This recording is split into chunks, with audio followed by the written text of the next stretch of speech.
Hi everyone. Welcome again to another session. Again, my name is Martin Dogoni Nyoro. I work for RCOE as a GIS expert. I'm going to be taking you through another session on protected area database management, and particularly on how and why we document the changes implemented in the protected area, the protected planet databases. So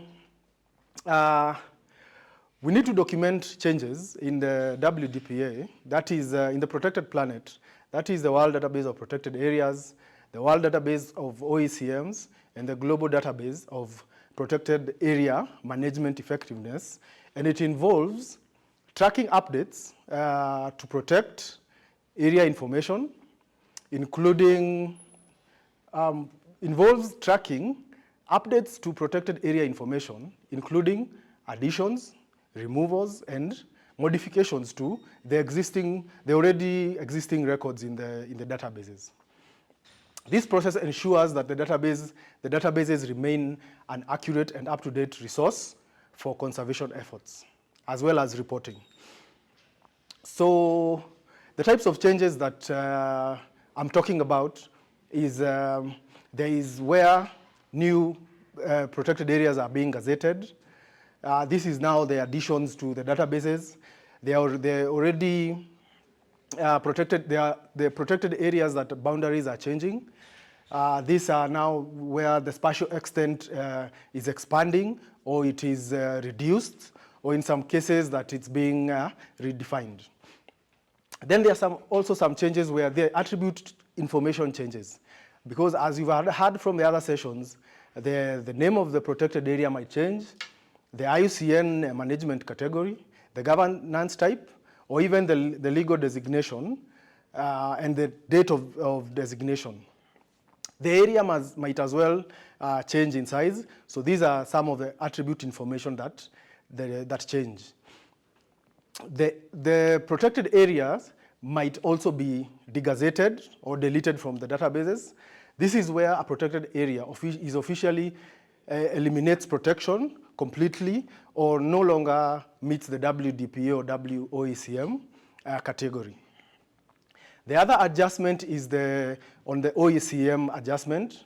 This is where we recognize new OECMs or remove areas that no longer qualify as effective conservation areas. There is a database called PAD. This is protected area downgrading, downsizing, and degazettement. This now is a database that shows how changes have been going onto the protected areas. So when we talk about downgrade, this is in the decrease in the legal restrictions on the number, magnitude, or extent of human activities within the protected area. In terms of categories, the area might be category 1A, strict nature reserve, and it's downgraded to something like a national park. So this is what we are talking about, downgrading. Then there is the downsizing, where we now decrease a protected area experiences the decrease in size of the protected area. This could be as a result of excisions or of land or sea areas through a legal boundary change. Then there is the degazettement, where it is the loss of legal protection of the entire protected area. According to the PAD tracker, between 1892 and 2020, 74 countries have enacted more than 4,400 PAD events. This is affecting the size of India. This is quite huge, because if you know the size of India is approximately 3.2 kilometers squared. And between 1944 and 2019, 26 countries proposed more than 1,100 PAD events. Most, or rather 61% enacted PAD events globally are related to human interference. Let me call it human change, the human aspects, where it's either an industrial scale an industrial scale resource extraction and development, including there is infrastructure change, there is industrial agriculture, there is mining, or there is oil and gas. Rollbacks to protected area appears to be increasing, which is quite alarming, with most of these events being enacted since since the year 2000.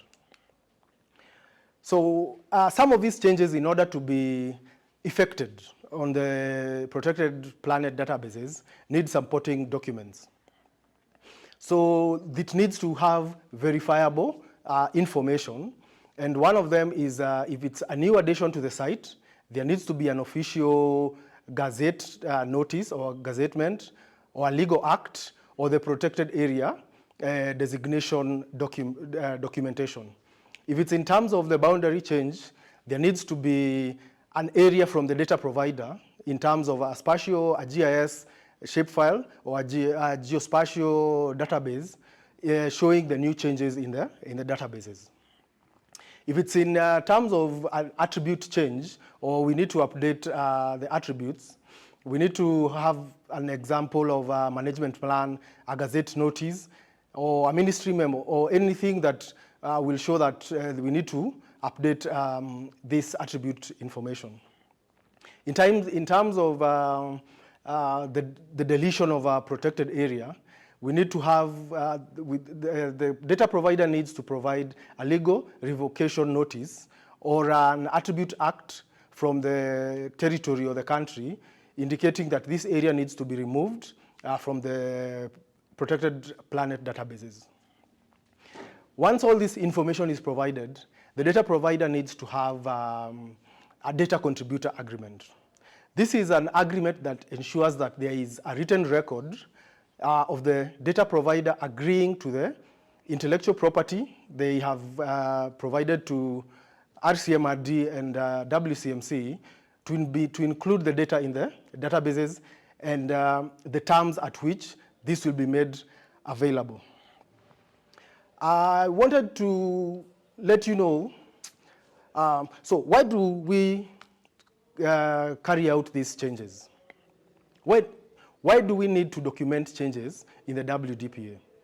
So number one is to ensure transparency about how these national and global protected area systems involve. So we need to be accountable on how these changes are happening.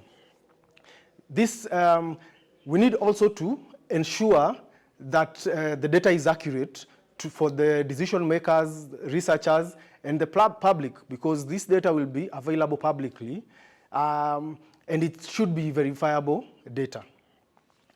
As from the other presentation that you've had, this data, WCMC, is formally mandated to track the progress towards achieving 30 by 30. So the documenting of these changes helps measure the progress towards these global biodiversity targets. Another reason why we need to document these changes is to prevent data loss or duplication, and also to maintain a historical records of how these protected areas are changing over time. In terms of the data contributor agreement, I wanted to give you an overview of how it looks and some of the critical information that are in the document in order for this data to be uploaded in the WDPA. So in the data contributor agreement, the data provider provides this data to be integrated in a global database. And the database includes the spatial boundaries, should include the spatial boundaries and attributes that are related to the particular country or region. I had mentioned this already in my previous slide. And the data provider should also provide a brief description of the format of the data, if it's a geodatabase or it's just a shapefile, the number of the polygons that are being added into the database or being removed from the database, or the number of points, and any other relevant information that will be critical to ensure that this data is updated on the WDPA. The data set should also be provided free of any restrictions, as it will be viewable and downloadable in accordance to the WDPA terms and conditions. And it will be utilized for any analysis, and it will also be redistributed to third parties to be used in other platforms. For example, we do have a dashboard on the RCOE geo portal that reads directly from the protected planet. And this can be used now to track the changes within your particular country or at a regional scale. Where it's relevant, we know that some of the territories that are managed by indigenous people and local communities. So where relevant, the data provider should share this data free with free, prior, and informed consent of the IPLCs involved in the management, governance, and ownership of these sites. Yes, so another point to note is that if the data is found to have been provided without the permissions relevant from the stakeholders or the right holders, terms and conditions on the WDPA mean that it will be removed from the databases with immediate effect. The data provider should also ensure, as it is involved in the tracking of progress at a regional and a global scale, the data provider should ensure that they have made reasonable efforts to ensure that the data being provided is accurate to be updated in the databases. Another clause is that RCMRD and UNEP WCMC recognize that the data is the intellectual property of the ministry or the data provider. And it will maintain proper attribution to the source of the data. The RCMRD and WCMC will also retain the information, the name and the contact of the data provider for purposes of future correspondence, for the purposes of future correspondence, which includes areas that we need to, if the data needs regular updates or the data is out of date and we require, we need to request for updated data. Another thing to mention is that RCMRD and UNEP WCMC do not share any personal data with third parties. And the designations and the geographical entities of the data set that has been submitted do not imply the expression or any view or opinion whatsoever of RCMRD and WCMC or the data provider concerning legal status of any territory. In the Protected Planet website, there is a tab, as you can see on your right, there is an update tracker.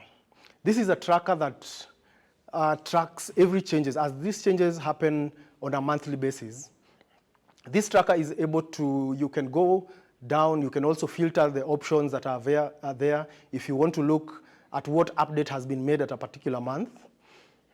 So you can visit the link from Protected Planet, and you're able to see what some of the changes that have happened on a particular month of interest. I chose to focus on the month of August. So from the WDPA, there is a total number of 305,586 protected areas that have undergone changes, which includes 293,653 polygons and 11,933 points, which covers 244 countries and territories. That is in the WDPA. In the WDOECM, the total number of records that have changed in the month of August is 6,630, comprising of 646,485 polygons and 145 points, covering 15 countries and territories. In the month of August, there had any changes in terms of a global database of protected area management. On your right, you can see the countries that underwent changes. You can see the designation if it's your country, if you're in Korea, if you're in Iran or Congo. We can see the number of the polygons that underwent additions, the number of polygons that were removed from the databases, the number of polygons that were updated or that were verified, the number of points that were added and those that were removed from the database. And there is also where points change into polygons or polygons change back to points. So you can visit this website for more information regarding your particular country and just to get a feel and get to understand some of the changes that have happened. Thank you. For any questions or comments regarding documenting the changes that happen in these protected planet databases, reach out to us through the community. The link is on the last slide. You can also scan and we get to engage. Thank you. See you on the next one.